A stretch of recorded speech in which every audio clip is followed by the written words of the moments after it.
Blood pressure काही मानसिक रोग आहे. म्हणजे असं आपल्याला वाटतं की ब्लड प्रेशर काहीतरी ज्याला आपण म्हणतो की काही तळलेलं वगैरे खाल्ल्यामुळं किंवा जास्त एक्सरसाइज ज्यांनी केलेली नसेल अशामुळं झाला असेल. पण तसं काही नाही आहे. ब्लड प्रेशर हा काय मानसिक रोग आहे, लक्षात ठेवा. का तर बऱ्याच जणांना असं वाटतं की बाबा ब्लड प्रेशर 40 नंतर 50 नंतर होतोच. त्याच्यामागची कारणं जर समजून घेतली तर मग काही गोष्टी लक्षात येतात ना. येत्या लक्षामध्ये आपली मन, भावना, जीवनशैली, आपली विचारपद्धती काय आहे याच्यावरती जास्त अवलंबून आहे. मग तुम्ही सतत ताण घेता का? तुमच्यात भीती आहे का? तुमच्यात राग किती आहे? तुमच्यात सारखं-सारखं तुम्हाला असुरक्षित वाटतं का? किंवा आतल्यात तुम्ही काही असं दडवून ठेवलं आहे का? शरीरावर सतत काहीतरी ताण देताय का? डोक्यामध्ये काहीतरी वेगळेच विचार चालू आहेत का? त्याचं कारण आहे बी-पी. म्हणजे बी-पी हा फक्त तुमच्या मानसिकतेमुळे होणारा आजार आहे, एवढं लक्षात ठेवा. मग मानसिकतामुळे मग त्याच्यामध्ये तुम्ही शिवाय आनुवंशिकता हाही त्यातला महत्त्वाचा घटक आहे. तुमच्या आईवडिलांना जर असेल तर तुम्हाला 50% चान्सेस होण्याचा. मग त्यात तुम्ही मीठ किती खाताय? नुसतं बसूनच राहताय का? व्यायाम करताय का नाही? काही हालचाल तुमच्या शरीराची होते की नाही? का नुसतंच आपलं तुम्ही बसून असता? याच्यावरती थोडा फरक पडतो त्याने. शेवटी आपलं शरीर आणि मन हे एकत्रितपणे काम करतं. हे लक्षात ठेवा महत्त्वाचं. मग आता काय करता तुम्ही? तुम्ही तुमच्यामध्ये सतत काही ना काहीतरी तुमची मानसिकता चालू असते. मनात काहीतरी विचार असतात. कोणत्यातरी गोष्टीची चिंता असते. आपलं काय वाईट होईल का? आपलं भविष्यात कसं काय होईल? असं डोक्यात काहीतरी चक्कर चालू असतं प्रत्येकाचा. आणि मग बॉडी काय होते, सतत अलर्ट मोडवरती राहते. एकदम स्टडी, की आता परिस्थिती आली लगेच ती. असं राहिल्यानंतर बी-पी हा गॅरंटेड होणार. किंवा त्याचं दुसरं कारण काय सांगता येईल, की तुम्ही जर समजा मनात राग दाबून ठेवला असेल, मनात कोणाबद्दल सल असेल, सतत तोच विचार तुम्ही डोक्यात घेऊन बसला असाल, किंवा बाहेर तुम्ही शांत दिसताय पण आतमधून कोणावर तरी जळत असले पाहिजेत, किंवा तुम्हाला स्वतःचं मत मांडता येत नाही दुसऱ्यासमोर, तुम्ही मनातल्या मनात विचार करता याला मी कसं उत्तर देऊ. अशा काही गोष्टी जर मनात चालू असतील तर यांनीसुद्धा शरीरातील स्नायूवरती किंवा जे आपले बारीक बारीक वेन्स आहेत त्याच्यावरती, मसल्स आहेत त्याच्यावरती ताण तयार होतो आणि त्याचं ब्लड प्रेशर वाढू शकतं. किंवा काही काही अशी लोकं असतात की जी परफेक्शनिस्ट असतात. म्हणजे त्यांना परफेक्ट सगळ्या गोष्टी पाहिजे असतात, की बाबा मी किती परिपूर्ण एकदम छान काम करतो. स्वतःकडनं खूप अपेक्षा असतात, मी आता असं असं करणार. मग ते झालं नाही की माणसाला खूप ताण तयार होतो. किंवा दुसऱ्यांनी केलेल्या चुका काही काही लोकांना सहन होत नाही. किंवा स्वतः केलेल्या चुकासुद्धा काही काही लोकांना सहन होत नाही. त्याचं कारणसुद्धा हा ब्लड प्रेशर असू शकतो. किंवा सतत काहीतरी मानसिक दडपण कशाचं तरी.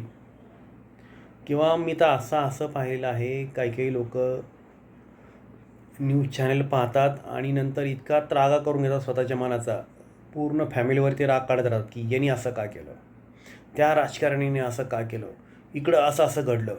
मग ते मनामध्ये इतके दात-ओठ खात राहतात. त्याचंसुद्धा कारण तुमचं ब्लड प्रेशर असू शकतं. किंवा मग तुम्ही जर कामाला जात असाल, सतत काहीतरी तुमच्या डोक्यात स्पर्धा, घाई चालू आहे, धावपळ आहे, कामाची अति ताण तुमच्याकडं आहे. तुम्हाला आराम तुम्ही घेतच नाही. दिवसाही थोडासा झोप तुम्ही काढत नसाल, किंवा रात्री तुम्ही आराम घेत नसाल, रात्री 11, 12, 1-1 वाजत असेल तुम्हाला झोप घ्यायला, तरीसुद्धा असा ब्लड प्रेशर हा आजार तुम्हाला होऊ शकतो. कारण तुमची बॉडी तुम्ही काय करताय, सतत अलर्ट मोडवरती ठेवता, एकदम मोडवरती, की बस आता लगेच युद्धाचीच तयारी. किंवा तुम्हाला तुमचं मन मोकळं करता येत नसेल, हेही त्यातला एक भाग आहे. काही काही लोकं काय करतात, मनातल्या मनात असं सतत बडबड चालू राहते त्यांची कोणत्यातरी गोष्टीवरती. मग तुम्हाला कोणाशी जर प्रेमाचे तुमचे संबंध नसतील आणि तुम्हाला कोणी बोलायला सापडत नसेल, तरी तुम्हाला बी-पी गॅरंटेड होणार. तुम्ही तुमचं मन कुठेतरी रिकामं करा. सतत मनामध्ये काही ओझं ठेवू नका. म्हणजे तुमचा बी-पी हा काही तुम्हाला होणार नाही. आणि आपली स्वीकारायची मानसिकता पाहिजे, की ज्या ज्या काही गोष्टी घडतात त्या मला मान्य आहेत. आपण ज्या गोष्टी बदलू शकत नाही आणि ज्या गोष्टी ज्या तुम्ही बदलू शकत नाही त्या गोष्टी शांतपणे स्वीकारणं हाच त्याच्यावरचा एकमेव पर्याय आहे. तुमच्या मनाला तुम्ही सांगा आणि प्रतिक्रिया देणं जरा कमी करा. काय होतं, काही झालं की लगेच आपण त्याच्यावर लगेच प्रतिक्रिया देऊन मोकळं होतं. इन्स्टंट लगेच एका क्षणातच तुम्हाला गॅरंटेड BP होणार, याच्याशिवाय दुसरा पर्याय नाही. लगेच काही झालं की लगेच दुसऱ्या सेकंदाला मनात दुसरे विचार येऊन काळोळ लगेच जे एक फाडफूड लगेच बोलून मोकळे. तर आपण शांतपणे प्रतिसाद देणे हे गरजेचं आहे. शिवाय मनसुद्धा तुम्हाला मोकळं ठेवता आलं पाहिजे. भावना व्यक्त करा, पण त्या लिमिटेडमध्ये करा. फार त्रागा करू नका. विश्वासू व्यक्तीशी बोला. जे काही तुमचं असेल ते व्यवस्थित, जो काही तुमचा मित्र मैत्रीण असेल त्यांच्याशी बोला. राग साठवून ठेवू नका. सतत डोक्यात काहीतरी राग ठेवला आहे आणि सारखं दातोट खात राहायचं त्यांनी BP होणार. दुसऱ्यांबद्दल काही करुणा तुमच्या मनामध्ये येऊ द्या. काही लोकांचं मी एक पाहिलेलं आहे, सारखं स्वतःला दोष देत राहायचं. मी असंच का केलं, मी तसंच का केलं, मी अमुक का केलं. अशा काही गोष्टी असतात. महिलांमध्ये जास्त असतात बघा, तुम्ही पहा. एखादी घडलेली त्यावेळेची गोष्ट, मी असंच का केलं, त्यावेळेस असं करायला पाहिजे होतं, असं त्यांच्या डोक्यामध्ये खूप चालू असतं. आलं का लक्षामध्ये? आणि काय महिलांचं तर मी आता असं पाहिलेलं आहे की त्या वजन वाढायचे आणि विश्रांतीच घेत नाही. मसल्स रिलॅक्सच होत नाही त्यांचे. वजन वाढेल, नको झोपायला, बापरे वजन वाढेल.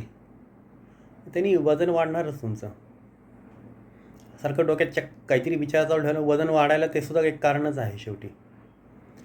त्याच्यानंतर अजून काय करतात की आपल्या मनामध्ये काहीतरी भूतकाळाचं काहीतरी चिंता चालू असते, दुसरी भविष्यकाळात चिंता चालू असते. महिलांच्या डोक्यात भूतकाळातला पश्चाताप, चिंता त्यांच्या डोक्यामध्ये असते आणि पुरुषांमध्ये भविष्याची चिंता असते. त्याच्यामुळे त्यांचं वजन वाढत राहतं. हेही त्यातलं एक कारण आहे. मग या सगळ्या गोष्टीवरती उपाय काय? काहीही न करता थोड्या वेळ बसून राहणे. मोबाईल, पेपर याच्याबरोबर बोलणं, त्याच्याबरोबर बोलणं, बिन डोक्यात काहीतरी चक्कर चालू ठेवणं, असं काही न करता नुसतं बसून राहा. सोफ्यावरती असेल, कुठं बेडवरती असेल, नुसतं बसून राहा. That is one type of meditation. काहीही न करता तुम्हाला बसता आलं पाहिजे. मी परत एकदा सांगतो आहे, काहीही न करता तुम्हाला बसता आलं पाहिजे. तसं तुम्ही बसू शकलात, एम्प्टी माइंड. पूर्वीच्या काळची एक म्हण होती बघा, empty mind devil's house. Actually ती चुकीचं आहे.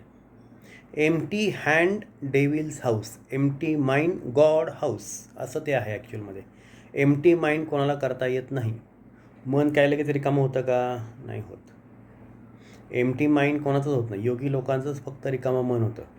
त्याच्यामुळे मन रिकामं करायला शिका आणि एम्प्टी माइंडनी बसायला शिका एका जागेवरती. मग त्याच्यामध्ये तुम्ही दीर्घ श्वसन करा, थोडं ध्यान करा, अनुलोम विलोम करा, काय जे करायचं करू शकता, किंवा त्याच्यानंतरही तुम्ही थोड्या वेळ बसू शकता. पण तसं रिकामं बसण्याचा प्रयत्न करा. थोडं निसर्गामध्ये फिरायला जा, हवेशीर फिरायला जा. सकाळचं जे खूप छान वातावरण असतं. आणि पहिली गोष्ट म्हणजे रात्री लवकर झोपायला शिका. मी तर बऱ्याच लोकांचं असं पाहतो, 9:30-10 वाजता जेवण होतं, 11:30पर्यंत गप्पा संपतात, 12 वाजता झोपायची तयारी होते, 12:30 वाजता झोपतात. मी काय तर अशी लोकं पाहिले की शेजारच्या एका बिल्डिंगमध्ये 2 वाजेपर्यंत TV चालू, मोठ्या आवाजामध्ये पिक्चर चालू, हसणं खेळणं चालू, आणि त्याच्यानंतर त्यांनी झोपायची सुरुवात केली. शेवटी मी त्यांना घरी जाऊन त्यांना विचारलं, म्हटलं तुम्हाला नाही झोपायचं, आम्हाला तरी झोपू द्या, आवाज थोडा कमी करा तुमचा. मग याच्यामध्ये तुम्ही काय करू शकता, अजून ब्लड प्रेशर भरवण्यासाठी मीठ कमी खाणं, हे तुम्हाला सगळ्या बाकीच्या गोष्टी तुम्हाला माहितीच आहेत काय काय आहेत त्या. काय होतं, मानसिक गोष्टी लोकांना माहीत नसतात की ब्लड प्रेशर हा फक्त खाल्ल्यापिल्ल्यामुळे होत नाही, मनाच्या रचनेमुळं सुद्धा होतं. लसूण जास्त खाण्याचा प्रयत्न करा. कच्चा लसूण सकाळी किंवा भाजून थोडासा खायचा. त्यांनी सुद्धा तुम्हाला ब्लड प्रेशरला खूप चांगला फरक पडेल. आणि अनुलोम विलोम कमीत कमी 15 मिनटं झालं पाहिजे. तुम्हाला गोळी घेण्याची गरज पडणारच नाही. अनुलोम विलोम 15 मिनटं झाला पाहिजे. सकाळी करा किंवा संध्याकाळी करा. TV पाहत करू नका. मोबाईलकडे शेजारी ठेवला आहे, समोर TV चालू आहे, अनुलोम विलोम चालू आहे, असं करून नसतं होत. एका रूममध्ये बसा, शांत डोळे मिटून बसा आणि मग अनुलोम विलोम करायला सुरुवात करा.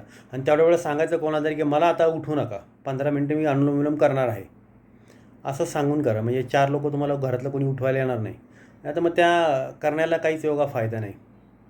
शिवाय मनामध्ये अस्थिरता ठेवू नका. शरीराची थोडी मालिशसुद्धा करत जा. कधीमध्ये आपल्याला काय वाटतं, आपण फार साबण लावून लक्स लावून खूपच आपली त्वचा एकदम रुक्ष होऊन गेलेली असते. त्याला ऑइलिंग करा जरा थोडं. कधी आठवड्यातून एकदा तरी का होईना, महिन्यातून एकदा का होईना शरीराला तेल लावा. त्याने काय होतील, रंध्र सगळे मोकळे होतात, जरा छान वाटायला लागेल. आणि सर्वात शेवटचं म्हणजे मन शांत ठेवणे हाच कायमचा ब्लड प्रेशर बरा होण्याचा उपाय आहे, हे लक्षात ठेवा. असं केलं तर तुमचा ब्लड प्रेशर कायमचं बरं होईल.